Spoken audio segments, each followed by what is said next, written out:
ಕರ್ತನಲ್ಲಿ ಪ್ರೀತಿಯುಳ್ಳ ದೇವ ಜನರೇ, ಕ್ರಿಸ್ತ ವಂದನ ಕನ್ನಡ ಚರ್ಚ್ ನಿಮ್ಮೆಲ್ಲರಿಗೂ ಕೂಡ ಈ ಸಂಧ್ಯಾ ವಂದನೆಯನ್ನ ತಿಳಿಸುತ್ತದೆ. ದೇವರು ನಿಮ್ಮನ್ನು ಅದ್ಭುತವಾಗಿ ಕೈ ಹಿಡಿದು ನಡೆಸಲಿ ಎಂಬುದಾಗಿ ಪ್ರಾರ್ಥನೆ ಮಾಡ್ತೇವೆ ಮತ್ತು ಈ ಶುಕ್ರವಾರದ ಸಂಧ್ಯಾ ಆರಾಧನೆಗೆ ನಿಮ್ಮೆಲ್ಲರನ್ನು ಪ್ರೀತಿಪೂರ್ವಕವಾಗಿ ನಾನು ಸ್ವಾಗತಿಸ್ತೇನೆ. ಬನ್ನಿ, ನಮ್ಮ ಈ ಸತ್ಯವೇದದ ಧ್ಯಾನದ ಆರಾಧನೆಯನ್ನ ಪ್ರಾರಂಭಿಸುವ ಮೊದಲು ಪ್ರಾರ್ಥನೆಯೊಂದಿಗೆ ದೇವರೊಂದಿಗೆ ನಾವು ಸಮಯವನ್ನು ಕಳೆಯೋಣ. ದೇವರ ಸಹಾಯವನ್ನು ನಾವು ಕೇಳೋಣ. ಕುಳಿತಲ್ಲೇ ಶಿರಗಳನ್ನು ಭಾಗಿಸಿ ಪ್ರಾರ್ಥನೆ ಮಾಡೋಣ. ಪರಿಶುದ್ಧನಾದಂಥ ನಮ್ಮ ಸ್ವರ್ಗೀಯ ದೇವರೇ, ಈ ರಾತ್ರಿ ವೇಳೆಯಲ್ಲಿ ಮತ್ತೊಮ್ಮೆ ನಿನ್ನ ಸಾನ್ನಿಧ್ಯಕ್ಕೆ ಬರುವಂತೆ, ದೇವ ನಿನ್ನ ವಾಕ್ಯ ಸಂದೇಶವನ್ನ ಆಲಿಸುವಂತೆ ನೀನು ಕೊಟ್ಟಂತೆ ಕೃಪೆ ಆಶೀರ್ವಾದಗಳಿಗಾಗಿ ಸ್ತೋತ್ರ ಸ್ವಾಮಿ. ದೇವ, ಈ ಧ್ಯಾನದಲ್ಲಿ ಗೀತೆಗಳ ಮೂಲಕವಾಗಿ, ಸಂಕೀರ್ತನೆಗಳ ಮೂಲಕವಾಗಿ ನಿನ್ನ ನಾಮಸ್ಮರಣೆಯನ್ನು ಮಾಡುತ್ತೇವೆ ಸ್ವಾಮಿ. ನೀನು ದೊಡ್ಡವನು, ಸರ್ವಶಕ್ತನು, ನಿನ್ನ ಕೃಪೆ ನಿನ್ನ ಪ್ರೀತಿಯ ಅಪಾರವಾದದ್ದು ಸ್ವಾಮಿ. ದೇವರೇ, ನಿನ್ನ ವಾಕ್ಯದ ಮೂಲಕ ನಮ್ಮನ್ನು ಎಚ್ಚರಿಸು. ಈ ಸಂಗೀತಗಳ ಮೂಲಕ ನೀನು ಘನಮಾನವನ್ನ ಒಂದು ಸ್ವಾಮಿ. ಈ ಆರಾಧನೆಯಲ್ಲಿ ಕರ್ತನೆ ಭಾಗವಹಿಸುವಂತ, ಕೇಳುವಂತ ಎಲ್ಲರನ್ನು ನೀನು ಆಶೀರ್ವಾದ ಮಾಡು. ಪ್ರಾರ್ಥನೆ ಕೇಳಿದಕ್ಕಾಗಿ ಸ್ತೋತ್ರ. ಯೇಸು ಸ್ವಾಮಿನಲ್ಲಿ ಪ್ರಾರ್ಥಿಸುತ್ತೇವೆ ನಮ್ಮ ದೇವರೇ, ಆಮೆನ್. ದೇವರ ಸ್ತೋತ್ರಕ್ಕಾಗಿ ಹಾಡುವಂತ ಸಂಕೀರ್ತನೆಗಳಲ್ಲಿ 95ನೆಯ ಸಂಕೀರ್ತನೆ ಹಾಡೋಣ. ಮಾನವರನ್ನು ಬೋಧಿಸೆ ದೈವ ಜ್ಞಾನದ ವೇದವಿದು ಎಂಬಂತ ಸಂಗೀತವನ್ನ ನಾವು ಹಾಡೋಣ. ಮಾನವರನ್ನು ಬೋಧಿಸೆ ದೈವ ಜ್ಞಾನದ ವೇದವಿದು, ಇದರ ಧ್ಯಾನವ ಮಾಡುತ್ತ ನಡೆಯುವ ಜನರು ಮಾನವ ಹೊಂದುವರು, ಮಾನವ ಹೊಂದುವರು. ಮಾನವರನ್ನು ಬೋಧಿಸೆ ದೈವ ಜ್ಞಾನದ ವೇದವಿದು, ಇದರ ಧ್ಯಾನವ ಮಾಡುತ್ತ ನಡೆಯುವ ಜನರು ಮಾನವ ಹೊಂದುವರು, ಮಾನವ ಹೊಂದುವರು.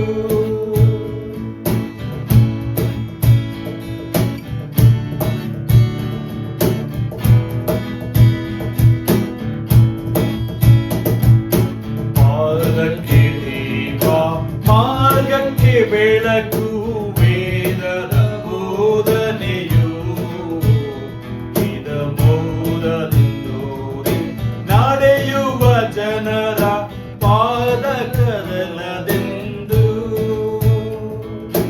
ಪಾದಕದಲ್ಲದೆಂದು.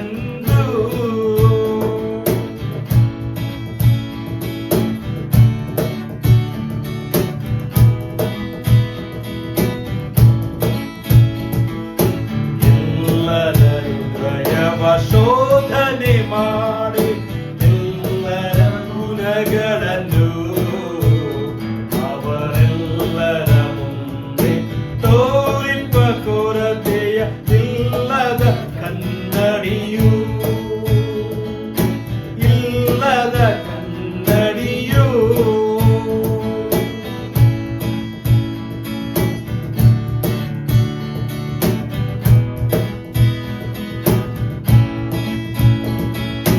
ದೇವರ ವಾಕ್ಯವ ಸ್ನೇಹಿಸಿ ನಾವು ಪಾವನ ಭಾಗ್ಯದೊಳು ನಮ್ಮ ಜೀವದ ಕಾಲದೊಳೆಲ್ಲವೂ ನಡೆಯಲು ಭಾವವ ಮಾಡುವೆವು,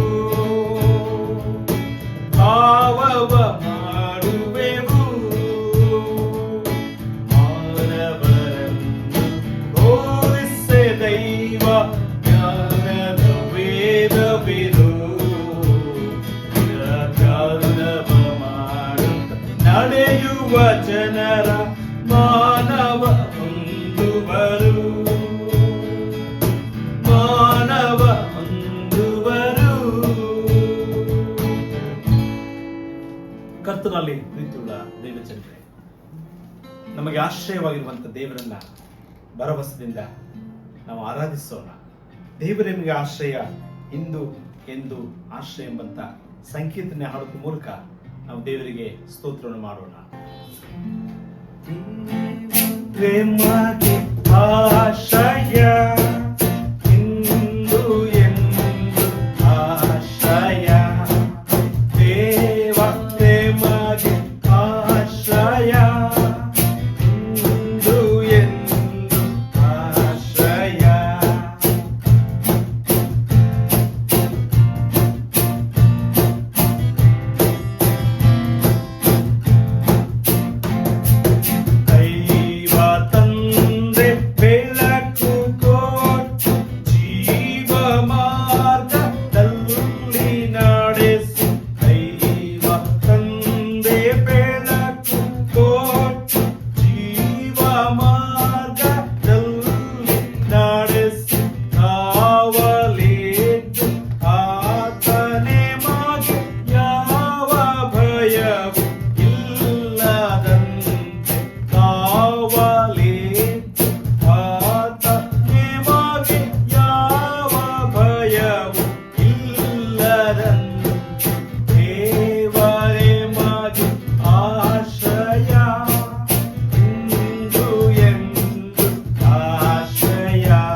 ಪ್ರೀತಿಯುಳ್ಳ ದೇವಜನರೇ, ನಿಮ್ಮ ಬದುಕಿನಲ್ಲಿ ಎಂತಹ ಕಷ್ಟಗಳು, ಸಮಸ್ಯೆಗಳು, ಕಣ್ಣೀರಿನ ಪರಿಸ್ಥಿತಿಗಳಿದ್ದರೂ ಕೂಡ ನಾವು ದೇವರನ್ನ ಅವಲಂಬಿಸಿ ಜೀವಿಸೋಣ.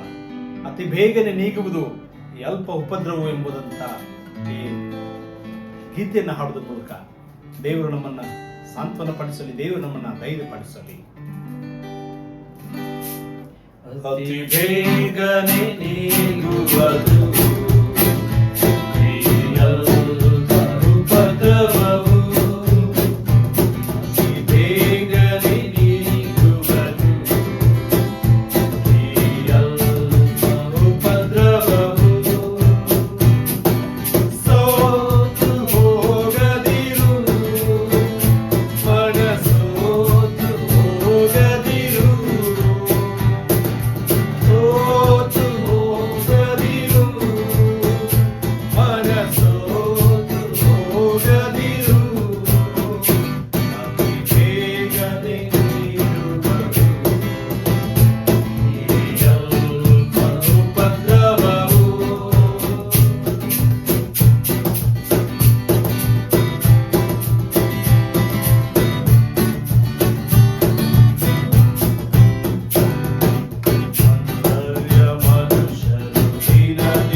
ಕರ್ತನಲ್ಲಿ ಪ್ರೀತಿಯುಳ್ಳ ದೇವಜನರೇ, ಕ್ರಿಸ್ತವಂದನ ಕನ್ನಡ ಚರ್ಚ್ ಶಾರ್ಜಾ ಈ ಸಭೆಯ ವತಿಯಿಂದ ನಿಮ್ಮೆಲ್ಲರಿಗೆ ಕೂಡ ಪ್ರೀತಿಯ ಈ ಸಂಧ್ಯಾ ವಂದನೆಯನ್ನು ನಾನು ತಿಳಿಸುತ್ತೇನೆ. ಈ ನಮ್ಮ ಶುಕ್ರವಾರದ ಸಂಧ್ಯಾ ಹೊತ್ತಿನ ಧ್ಯಾನಕ್ಕಾಗಿ ನಮ್ಮನ್ನು ನಾವು ಸಿದ್ಧ ಮಾಡಿಕೊಳ್ಳುವ ಹಾಗೆ ನಾವು ಕುಳಿತಲ್ಲೇ ಶಿರಗಳನ್ನು ಭಾಗಿಸಿ ದೇವರ ವಾಕ್ಯದ ಅಧ್ಯಯನಕ್ಕಾಗಿ ನಮ್ಮನ್ನು ಸಿದ್ಧ ಮಾಡಿಕೊಳ್ಳೋಣ. ದೇವರು ಈ ವಾಕ್ಯದ ಮೂಲಕ ನಮ್ಮ ಹೃದಯದೊಂದಿಗೆ ಮಾತನಾಡಲಿ. ದೇವರ ವಾಕ್ಯದ ಮಾತು ನಮ್ಮ ಕಿವಿಗೆ ಬೀಳಲಿ. ದೇವರ ಸ್ವರಕ್ಕೆ ನಾವು ಹೋಗೋಣ.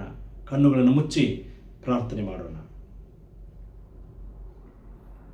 ಪರಮ ಪ್ರೀತಿಯುಳ್ಳ ನಮ್ಮ ಸ್ವರ್ಗೀಯ ದೇವರೇ, ನಿನ್ನ ಪರಿಶುದ್ಧ ನಾಮಕ್ಕೆ ನಿನ್ನ ಮಕ್ಕಳಾದ ನಾವೆಲ್ಲರೂ ಈ ಸಂಧ್ಯಾ ಹೊತ್ತಿನಲ್ಲಿ ಶಿರಗಳನ್ನು ಭಾಗಿಸಿ ಹೃದಯಪೂರ್ವಕವಾಗಿ ವಂದಿಸುತ್ತೇವೆ. ದೇವ, ಈ ಸಂಧ್ಯಾ ಹೊತ್ತಿನಲ್ಲಿ ನಿನ್ನ ವಾಕ್ಯದ ಅಧ್ಯಯನಕ್ಕಾಗಿ ನಾವು ಬಂದಿರುವಾಗ ಸ್ವಾಮಿ, ನಮ್ಮ ಮನೋನೇತ್ರಗಳನ್ನು ತೆರೆಯ ಮಾಡು. ನಿನ್ನ ವಾಕ್ಯ ನಮ್ಮಲ್ಲಿ ಕಾರ್ಯ ಮಾಡಲಿ. ನಿನ್ನ ವಾಕ್ಯವನ್ನು ಓದುವುದು, ಧ್ಯಾನಿಸುವುದು ಮಾತ್ರವಲ್ಲದೆ ನಮ್ಮ ಬದುಕಿನಲ್ಲಿ ಅಳವಡಿಸಿಕೊಂಡು ಸ್ವಾಮಿ ನಿನ್ನ ವಾಕ್ಯದಂತೆ ನಡೆಯಲು ನಮಗೆ ಬಲ ಕೊಡು ಸ್ವಾಮಿ. ವಾಕ್ಯ ಸಂದೇಶವನ್ನು ಸಾರುವಂಥ ಈ ನಿನ್ನ ದಾಸನನ್ನು ಪವಿತ್ರಾತ್ಮನ ಮೂಲಕ ನಿನ್ನ ಅಭಿಷೇಕಿಸು, ನಡೆಸು. ಪ್ರಾರ್ಥನೆ ಕೇಳಿದಕ್ಕಾಗಿ ಸ್ತೋತ್ರ. ಯೇಸು ಸ್ವಾಮಿನಲ್ಲಿ ಪ್ರಾರ್ಥಿಸ್ತೇವೆ ನಮ್ಮ ದೇವರೇ, ಆಮೇನ್. ಪ್ರೀತಿಯುಳ್ಳ ದೇವ ಜನರೇ, ಈಗಾಗಲೇ ನಾವು ಮತ್ತಾಯನು ಬರೆದ ಸುವಾರ್ತೆಯಲ್ಲಿರುವಂಥ ಯೇಸು ಸ್ವಾಮಿಯು ಮಾಡಿದಂಥ ಪರ್ವತ ಪ್ರಸಂಗದ ಕುರಿತು ನಾವು ಧ್ಯಾನವನ್ನು ಮಾಡುತ್ತಾ ಇದ್ದೇವೆ. ಮುಂದುವರಿಸಿ ಇಂದಿನ ಸಂದೇಶದ ಭಾಗ ಅಥವಾ ವಚನ ಶ್ರೀ ಮತ್ತಾಯನು ಬರೆದ ಸುವಾರ್ತೆ 5ನೇ ಅಧ್ಯಾಯ 6ನೇ ವಚನದಲ್ಲಿರುವಂಥ ಆ ಮಾತಿನ ಮೇಲೆ ನಾವು ಇಂದು ಧ್ಯಾನವನ್ನು ಮಾಡೋಣ. ಅಲ್ಲಿ ಹೀಗೆ ಬರೆಯಲ್ಪಟ್ಟಿದೆ: ನೀತಿಗೆ ಹಸಿದು ಬಾಯಾರಿದವರು ಧನ್ಯರು, ಅವರಿಗೆ ತೃಪ್ತಿಯಾಗುವುದು. ನೀತಿಗೆ ಹಸಿದು ಬಾಯಾರಿದವರು ಧನ್ಯರು, ಅವರಿಗೆ ತೃಪ್ತಿಯಾಗುವುದು.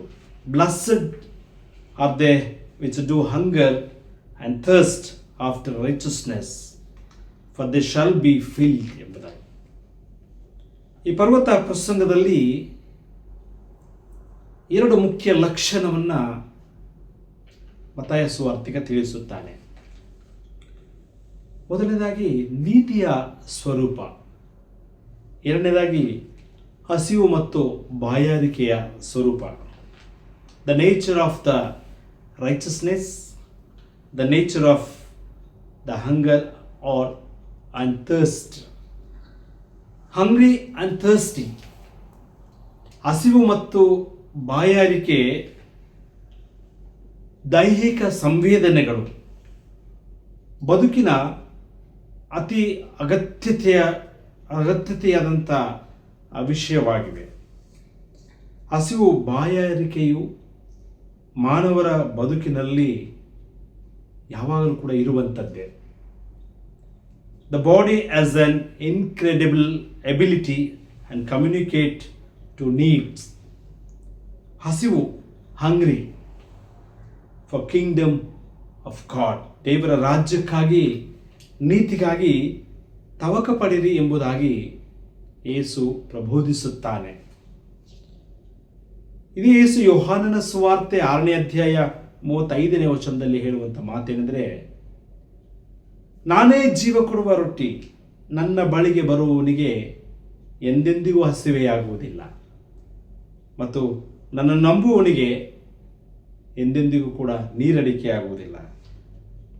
Jesus said unto them, I am the bread of life.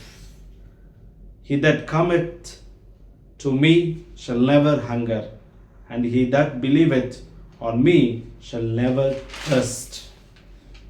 ಯೋಹಾನ ಬರೆದ ಸುವಾರ್ತೆ 4ನೇ ಅಧ್ಯಾಯ 13ನೇ ವಚನ.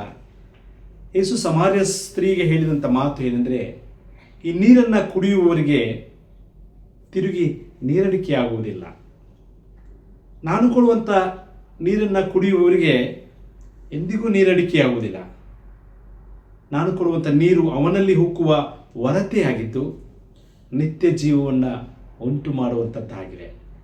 Jesus answered and said unto her, Whosoever drinketh of this water shall thirst again, but whosoever drinketh of the water that I shall give him shall never thirst. But the water that I shall give him shall be in him a well of water springing up into everlasting life. ಆಹಾರ ಮತ್ತು ನೀರು ಮಾನವ ಜೀವನದ ಅತ್ಯಂತ ಮೂಲಭೂತವಾದಂಥ ಅಗತ್ಯತೆಗಳು. Food and water of life's most basic needs ಎಂಬುದಾಗಿ ನಮಗೆ ಗೊತ್ತಿದೆ. ಅದು ಯೇಸು ಇಲ್ಲಿ ನೀತಿಗಾಗಿ ಹಸಿದಂಥವರು, ನೀತಿಗಾಗಿ ಬಾಯಾರಿದಂಥವರು ಇಲ್ಲಿ ಯೇಸುವಿಗೆ ಬೇಕಾಗಿದೆ. ಇದು ವೈಯಕ್ತಿಕ ವ್ಯಕ್ತಿಗೆ ಸಂಬಂಧಿಸಿದಲ್ಲ, ಬದಲಾಗಿ ಇತರ ಮಾನವರಿಗೆ ಮೂಲಭೂತ ಅಗತ್ಯತೆಗಳನ್ನು ಒದಗಿಸಲು ಯೇಸು ನಮಗೆ ಕರೆ ಕೊಡುತ್ತಾ ಇದ್ದಾನೆ. ಉಂಡು ತಿಂದು ನೀನು ತೃಪ್ತನಾದರೆ ಸಾಲದು, ಇನ್ನೊಬ್ಬರ ಬಾಳಿನಲ್ಲಿಯೂ ಕೂಡ ಹಸಿವನ್ನು ನೀರೈಕೆಯನ್ನು ಪೂರೈಸಿದಾಗ, ಇತರರ ಹಸಿವು ಇತರರ ಬಾಯಾರಿಕೆಯನ್ನು ತೃಪ್ತಿಪಡಿಸಿದಾಗ ಮಾತ್ರ ನೀವು ತೃಪ್ತಿ ಹೊಂದಲು ಸಾಧ್ಯ ಎಂಬಂಥ ಯೇಸು ಸಂದೇಶವನ್ನು ಇಲ್ಲಿ ನೀಡುತ್ತಾ ಇದ್ದಾನೆ. ನೀತಿ ಎಂಬುದಾಗಿ ಹೇಳುವಾಗ ಮೂಲ ಭಾಷೆಯಲ್ಲಿ ಡಿಕಾಯೋಸೂನೆ ಎಂಬಂಥ ಗ್ರೀಕ್ ಪದ ಇಲ್ಲಿ ಬಳಕೆಯಾಗಿದೆ. ರೈಚಸ್ ಅಂದರೆ ಡಿಕಾಯೋಸೂನೆ ಎಂಬುದಾಗಿ ಹೇಳುವಾಗ ಇತರರೊಂದಿಗೆ ಮತ್ತು ದೇವರೊಂದಿಗೆ, ಅಥವಾ ದೇವರೊಂದಿಗೆ ಮತ್ತು ಇತರರೊಂದಿಗೆ ಒಂದು ಒಳ್ಳೆಯ ಸಂಬಂಧವನ್ನು ಹೊಂದಿರಬೇಕು. ಅದು ನೀತಿ ಎಂಬುದಾಗಿ ಬೈಬಲ್ ನಮಗೆ ತಿಳಿಸುತ್ತದೆ. ಎರಡನೇದಾಗಿ ಬಾಯಾರಿಕೆ ಮತ್ತು ಹಸಿವು, ಅಥವಾ ಹಸಿವು ಮತ್ತು ಬಾಯಾರಿಕೆ ಎಂಬಂಥದ್ದು ಇಂದು ಮಾನವರ ಜೀವನದಲ್ಲಿ ವಿನಾಶಕಾರಿ ಹಂಬಲ ತುಂಬಿದೆ. ವಿನಾಶಕಾರಿಯ ಹಂಬಲ ತುಂಬಿದೆ. ಸ್ವಾರ್ಥದಿಂದ ಮನುಷ್ಯ ಬದುಕುತ್ತಿದ್ದಾನೆ. ನನ್ನ ಹೊಟ್ಟೆ ತುಂಬಿದರೆ ಸಾಕು, ನನ್ನ ಹಸಿವು ನೀಗಿದರೆ ಸಾಕು, ನನ್ನ ಬಾಯಾರಿಕೆ ನೀಗಿದರೆ ಸಾಕು. ಬಡವರ ಕಡೆ, ಬಲಹೀನರ ಕಡೆ, ಹಸಿದಂಥವರ ಕಡೆ ಅಥವಾ ಅನಾಥರ ಕಡೆ ನಿರ್ಲಕ್ಷ್ಯ ಮನೋಭಾವ ತೋರಿದಾಗ, ಕಾಳಜಿ ಇಲ್ಲದೆ ಇದ್ದಾಗ ಸ್ವಾಮಿ ನನ್ನನ್ನು ನಿನ್ನನ್ನು ಈ ಸಂದೇಶದ ಮೂಲಕ ಪ್ರಶ್ನೆ ಮಾಡುತ್ತಾನೆ. ಇನ್ನು ಇತರರಿಗಾಗಿ, ನೀತಿಗಾಗಿ ಹಸಿದು ಬಾಯಾರಬೇಕೆಂಬುದಾಗಿ ಹೇಳುವಾಗ ಇತರರಿಗಾಗಿ ನಾವು ಹಸಿದವರಾಗಿ ಜೀವಿಸಬೇಕಾಗಿದೆ. ಇವತ್ತು ನಾವು ತೋಳಗಳಂತಿದ್ದೇವೆ. ನಮ್ಮ ಹಂಬಲ, ನಮ್ಮ ಆಶೆಗಳು ನಮಗೆ ಮಾತ್ರ ಬೇಕು, ನಾನು ಮಾತ್ರ ಹೊಟ್ಟೆ ತುಂಬಬೇಕು, ನನ್ನ ಹೊಟ್ಟೆ ತುಂಬಬೇಕು, ನಾನು ಮಾತ್ರ ತೃಪ್ತಿ ಆಗಬೇಕೆಂಬಂಥ ಸ್ವಾರ್ಥದಿಂದ ಇಂದು ಮಾನವರಲ್ಲಿ ತೃಪ್ತಿ ಇಲ್ಲ. ಎಷ್ಟೇ ಆಸ್ತಿ ಇದ್ದರೂ, ಹಣ ಇದ್ದರೂ, ಸಂಪಾದನೆ ಇದ್ದರೂ ನನಗೆ ಇನ್ನೂ ಬೇಕು, ಇನ್ನೂ ಬೇಕು, ಇನ್ನೂ ಬೇಕು ಎಂಬಂಥ ಆ ಹಂಬಲದಿಂದ ಮನುಷ್ಯ ಇಂದು ತೃಪ್ತಿಯನ್ನು ಕಳೆದುಕೊಂಡಿದ್ದಾನೆ. ಎಷ್ಟು ಸಿಕ್ಕಿದರೂ ಕೂಡ ಇನ್ನಷ್ಟು ಬೇಕು ಎಂಬಂಥ ಅತಿಯಾದ ಆಶೆಯಿಂದ ಮಾನವರು ತೃಪ್ತಿಯನ್ನು ಕಳೆದುಕೊಂಡಿದ್ದಾರೆ. ಸ್ವಾಮಿ ಹೇಳ್ತಾನೆ, ನೀತಿಗೆ ಹಸಿದವರಾಗಿದ್ದಾರೆ, ಬಾಯಾರಿದವರಾಗಿದ್ದಾರೆ, ನಾವು ತೃಪ್ತಿಯನ್ನು ಕಾಣಲು ಸಾಧ್ಯ ಎಂಬುದಾಗಿ ಅಲ್ಲಿ ತಿಳಿಸುತ್ತಾ ಇದ್ದಾನೆ. ಯೇಸು ಸ್ವಾಮಿ ಒಂದು ರೀತಿಯಲ್ಲಿ ಕ್ರಾಂತಿಕಾರಿಯಾದಂಥ ಭಾಷಣವನ್ನು ನೀಡುತ್ತಿದ್ದಾನೆ. ದೇವರ ರಾಜ್ಯದ ತೃಪ್ತಿಗಾಗಿ ನಾವು ಕೆಲಸ ಮಾಡಬೇಕು, ನಮ್ಮ ತೃಪ್ತಿಯಲ್ಲ. ನೀತಿ ಎಂಬುದಾಗಿ ಹೇಳುವ ರೈಚಸ್ನೆಸ್, ದೇವರ ನೀತಿಯ ಕೆಲಸಗಳು ಈ ಲೋಕದಲ್ಲಿ ನಡೆಯಬೇಕಾಗಿದೆ. ದೇವರ ನೀತಿಯ ಸೇವೆ, ನೀತಿಯ ಕಾರ್ಯಗಳು ನಾವು ಮಾಡಲು ನಮಗೆ ಯೇಸು ಎಂದು ಕೂಡ ಒಂದು ಆಹ್ವಾನವನ್ನು ಅಥವಾ ಪಂಥಾಹ್ವಾನವನ್ನು ಹೇಳ್ತಾ ಇದ್ದಾನೆ. ಮೂರನೇದಾಗಿ ದೇವರ ರಾಜ್ಯದ ಹಸಿವಿಗೆ ಯೇಸು ಆಹ್ವಾನಿಸುತ್ತಾ ಇದ್ದಾನೆ. Jesus invites us to God's kingdom. ಯೆಶಾಯನ ಗ್ರಂಥ 55ನೇ ಅಧ್ಯಾಯ 1ರಿಂದ 2ನೇ ವಚನ ಹೀಗೆ ಬರೆಯಲ್ಪಟ್ಟಿದೆ. ಎಲೈ ಬಾಯಾರಿದ ಸಕಲ ಜನರೇ, ನೀರಿನ ಬಳಿಗೆ ಬನ್ನಿರಿ, ಹಣವಿಲ್ಲವದನ್ನು ಸಹ ಬನ್ನಿರಿ, ಕೊಂಡುಕೊಳ್ಳ್ರಿ, ಉಣ್ಣಿರಿ. ಹಣ ಕೊಡದೆ ಕ್ರಯವಿಲ್ಲದೆ ಕೊಂಡುಕೊಳ್ಳ್ರಿ.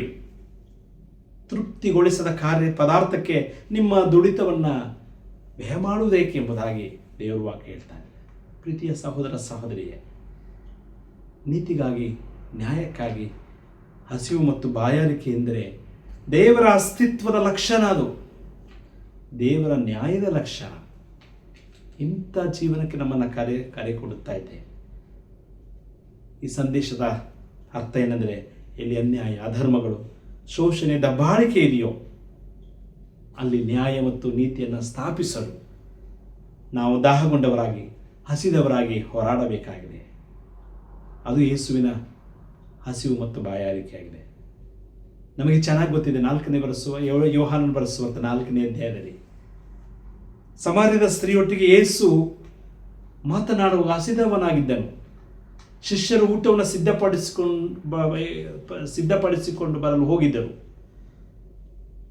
ಸ್ವಲ್ಪ ಸಮಯದ ನಂತರ ಆ ಸಮಾರ್ಯದ ಸ್ತ್ರೀಯೊಟ್ಟಿಗೆ ಮಾತನಾಡುವಾಗ, ದೇವರ ರಾಜ್ಯದ ರಹಸ್ಯಗಳನ್ನು ಆಕೆಯೊಟ್ಟಿಗೆ ಹಂಚಿಕೊಳ್ಳುವಾಗ ಶಿಷ್ಯರು ಬಂದು, ಸ್ವಾಮಿ, ಊಟ ಸಿದ್ಧವಾಗಿದೆ, ಊಟ ಮಾಡು ಎಂಬುದಾಗಿ ಒತ್ತಾಯ ಮಾಡ್ತಾರೆ.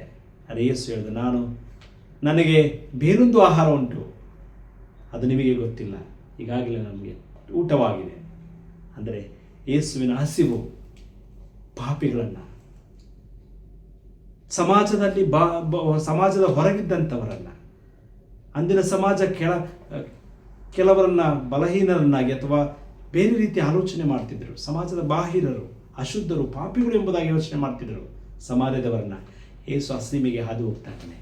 ಅವರನ್ನು ಕೂಡ ದೇವರ ರಾಜ್ಯಕ್ಕೆ ಕರೆದುಕೊಂಡು ಬರ್ತಾರೆ.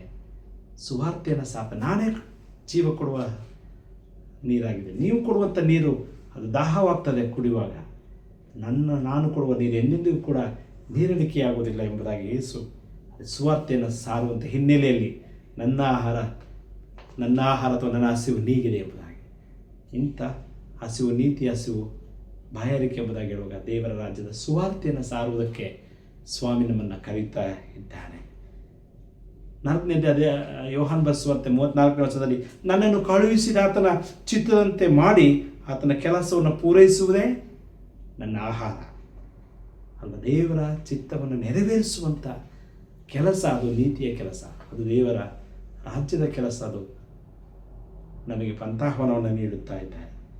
ಪ್ರೀತಿಯುಳ್ಳ ದೇವ ಜನರೇ, ಈ ಲೋಕದಲ್ಲಿ ದೇವರ ಕಾರ್ಯವನ್ನು, ದೇವರ ಚಿತ್ತವನ್ನು ನೆರವೇರಿಸಲು ನಾವು ಹಸಿದವರಾಗಿದ್ದೇವೆಯೋ, ಹಂಬಲಿಸುತ್ತಾ ಇದ್ದೇವೆಯೋ?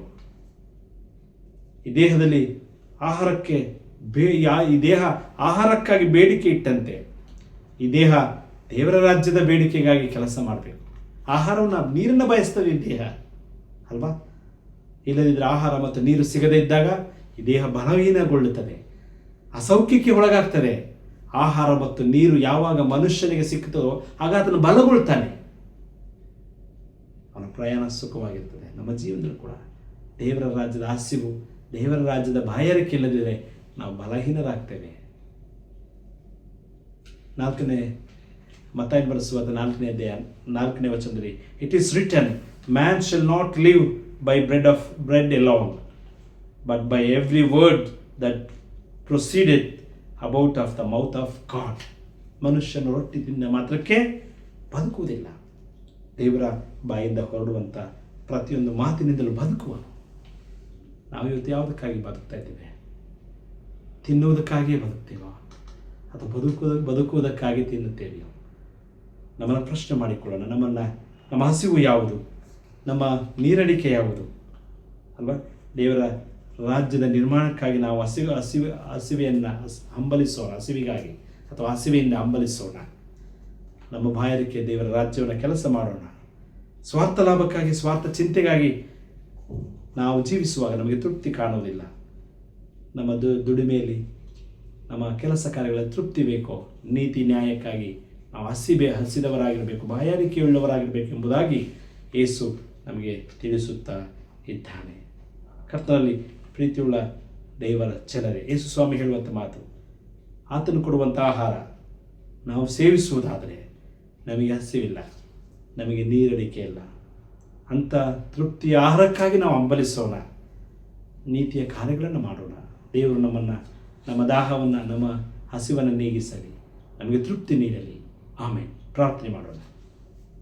ಕೃಪಾಳು ದೇವರೇ, ಮತ್ತಾಯನ ಬರೆಸುವಾರ್ತೆ ಪರ್ವತ ಪ್ರಸಂಗದ ಹಿನ್ನೆಲೆಯಲ್ಲಿ ನೀತಿಗೆ ಹಸಿದವರಾಗಿ ಬಾಯಾರಿದವರು ಧನ್ಯರು ಎಂಬುದಾಗಿ ವಾಕ್ಯ ಹೇಳುವಾಗ ನಮ್ಮ ಜೀವನದ ಅನೇಕ ವೇಳೆ ನಿನಗಾಗಿ ನಾವು ಬಾಯಾರಿರಲಿಲ್ಲ. ನಮ್ಮ ಸ್ವಾರ್ಥ, ನಮ್ಮ ದುರಾಶೆಗಳಿಗಾಗಿ ನಾವು ಹಂಬಲಿಸಿದ್ದೇವೆ. ನಮ್ಮನ್ನು ಕ್ಷಮಿಸು. ಹಸಿದ ಸಮುದಾಯವನ್ನು ಕಂಡಾಗಲೂ ಕೂಡ ನಾವು ನೋಡದೆ ಹೋದೆವು ಸ್ವಾಮಿ. ಸಮುದಾಯದಲ್ಲಿ ಹಸಿದವರನ್ನು, ಬಡವರನ್ನು, ನಿರ್ಗತಿಕರನ್ನು ನಾವು ಸ್ವಾಮಿ ನೋಡುವುದಕ್ಕೆ ನಮಗೆ ಶಕ್ತಿ ಕೊಡು. ಅವರ ಪರ ನಾವು ಕೈ ಜೋಡಿಸುವಂತೆ ಕೃಪೆ ಕೊಡು. ಹಸಿದಂಥ ಸಮುದಾಯದ ಕಡೆಗೆ ಅವರ ಏಳಿಗೆಗಾಗಿ ನಾವು ದುಡಿಯುವಂತೆ ಸಹಾಯ ಮಾಡು. ಆ ಮೂಲಕ ನೀನು ಕೂಡ ಸ್ವಾಮಿ ಹಸಿದವನಾಗಿದ್ದೆ. ದೇವರ ರಾಜ್ಯವನ್ನು ಪ್ರಸರಿಸುವಲ್ಲಿ ನನ್ನ ಹಸಿವು ನೀಗಿತು ಎಂಬುದಾಗಿ ಹೇಳಿದಂಥ ದೇವರೇ, ಅಂಥ ದೇವರ ರಾಜ್ಯಕ್ಕಾಗಿ, ನೀತಿಗಾಗಿ ಕೆಲಸ ಮಾಡಲು ನಮಗೆ ಕೃಪೆ ಕೊಡು ಸ್ವಾಮಿ. ಈ ವಾಕ್ಯ ಸಂದೇಶವನ್ನು ಕೇಳುವಂಥ ಎಲ್ಲರಿಗೆ ನಿನ್ನ ಆಶೀರ್ವಾದ ದಯಪಾಲಿಸು, ನಿನ್ನ ಕೃಪೆ ದಯಪಾಲಿಸು. ಯೇಸು ಸ್ವಾಮಿಸಲಿ ಪ್ರಾರ್ಥಿಸ್ತೇವೆ ನಮ್ಮ ದೇವರೇ, ಆಮೇಲೆ. ಒಟ್ಟಾಗಿ ಕರ್ತನ ಪ್ರಾರ್ಥನೆ ಅರಿಕೆ ಮಾಡೋಣ. ಪರಲೋಕದಲ್ಲಿರುವ ನಮ್ಮ ತಂದೆಯೇ, ನಿನ್ನ ನಾವು ಪರಿಶುದ್ಧವೆಂದು ಎನಿಸಲ್ಪಡಲಿ. ನಿನ್ನ ರಾಜ್ಯವು ಬರಲಿ. ನಿನ್ನ ಚಿತ್ತವು ಪರಲೋಕದಲ್ಲಿ ನೆರವೇರುವ ಪ್ರಕಾರ ಭೂಲೋಕದಲ್ಲಿಯೂ ನೆರವೇರಲಿ. ನಮ್ಮ ಅನುದಿನದ ಆರ್ತನಿಗೆ ದಯಪಾಲಿಸು. ನಮಗೆ ತಪ್ಪು ಮಾಡೋದು ಕ್ಷಮಿಸುವಂತೆ ನಮ್ಮ ತಪ್ಪುಗಳನ್ನು ಕ್ಷಮಿಸು. ನಮ್ಮನ್ನು ಶೋಧನೆಗೆ ಸೇರಿಸೋದಕ್ಕೆ ಕೇಳಿದ ತಪ್ಪಿಸು. ರಾಜ್ಯವು ಬಲವು ಮಹಿಮೆ ಸದಾಕಾಲ ನೆನಪೇ. ಆಮೇಲೆ. ವಿಶ್ವಾಸದಿಂದ ದೇವರ ಆಶೀರ್ವಾದವನ್ನು ಹೊಂದಿಕೊಳ್ಳಿ. ಎಲ್ಲ ಗ್ರಾಹ್ಯವನ್ನು ಮೀರುವ ದೇವರ ಶಾಂತಿ, ದೇವರ ಸಮಾಧಾನ ನಿಮ್ಮ ಹೃದಯಗಳನ್ನು, ಮನಸ್ಸುಗಳನ್ನು ಕ್ರಿಸ್ತ ಯೇಸುವಿನಲ್ಲಿ ಕಾಯಲಿ. ತಂದೆ, ಕುಮಾರ, ಪರಿಶುದ್ಧಾತ್ಮನಾದ ದೇವರು ನಿಮ್ಮನ್ನು ಆಶೀರ್ವಾದ ಮಾಡಲಿ. ಆಮೇಲೆ. Thank you. ನಿಮ್ಮೆಲ್ಲರನ್ನ ದೇವರು ಆಶೀರ್ವಾದ ಮಾಡಲಿ. ನಿಮ್ಮೆಲ್ಲರಿಗೆ ದೇವರು ಆರೋಗ್ಯವನ್ನು ತರಲಿ. ದೇವರು ನಿಮಗೆ ತನ್ನ ಕೃಪೆಯಿಂದ ಆವರಿಸಿ ನಡೆಸಲಿ. ಆಮೇಲೆ.